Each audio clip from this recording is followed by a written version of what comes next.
Welcome back to Business Morning. Today we're looking at increasing productivity through time management. Now, while many small and medium-scale enterprises or small business owners in the country remain resilient in the difficult operating environment, many analysts say that one way that they can improve or maximize profit is by managing their time effectively. And now here to talk about that with me is Oluseyi Ojurongbe. He's a program coordinator at Leap Africa. Thank you so much, Sheyi, for being here.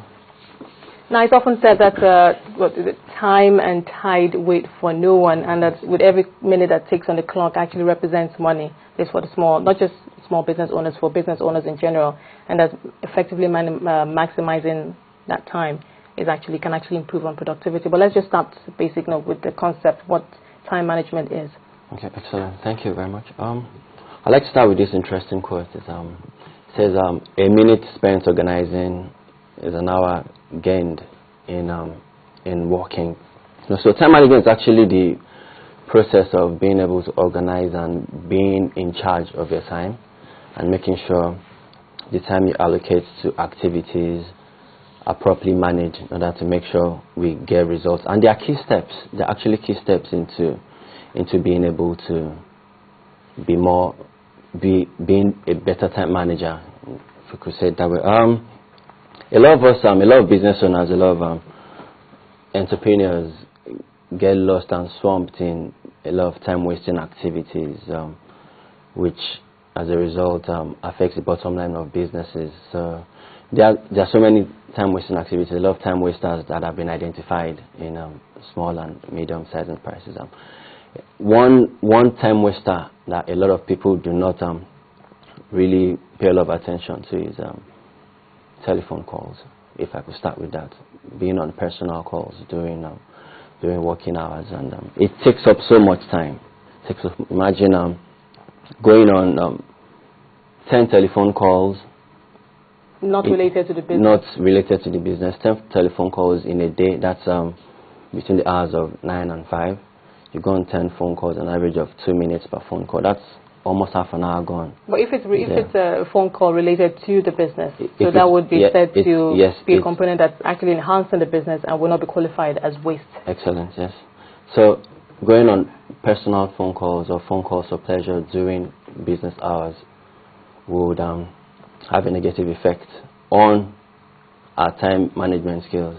Okay, so the list goes on and on. We have a lot of trivial issues. There are so many activities. As business owners, a lot of us enjoy doing things by ourselves, instead of having to delegate or having someone take charge of it. So these are other examples of time wasters, like wanting to do tasks by ourselves. Let me quickly comment here, okay. Because when talking about time management, for many people, because I talk to some people and they say it's just time. It doesn't. Do you think that for the average Nigerian or for the average small business owner, it's something that they consider important? Because time is actually so easy to waste, and many analysts say that because it's so easy to waste, if you do not set a preset plan, as it were, you can actually lose so many hours and actually lose productive hours. But many business owners, small business owners, still don't know this. And apart from the fact that they don't know it, they don't even consider it important. So how can this be inculcated into, how can this message get across to them, for them to know that, yes, this is something we actually need to take very seriously? Okay, great. Thank you. You mentioned planning. Time management is all about planning. So that is about planning what time goes into what activity, what things need to be done in a particular at a particular period. And I'd like us to talk about these steps that we could use at improving our time management skills. One key step that we should understand is we need to understand our working styles as business owners. When are we best productive? When are our employees best productive? As small business owners, people come to work and some employees don't get much done in the first couple of hours of the day. Between 8 and 10, 8 to 11, they're still trying to settle into work. And so different individuals have different working styles. They have different productive times. So the first thing... Is that something the management of that company, even if it's a small company, is that something that they should accept and just find a way to work work with? As business owners, it's very important that we understand when our employees are best productive, so we can know how to work around it. Okay, I'll cite an example. Some employees tend to be more productive when it's close to 5 o'clock.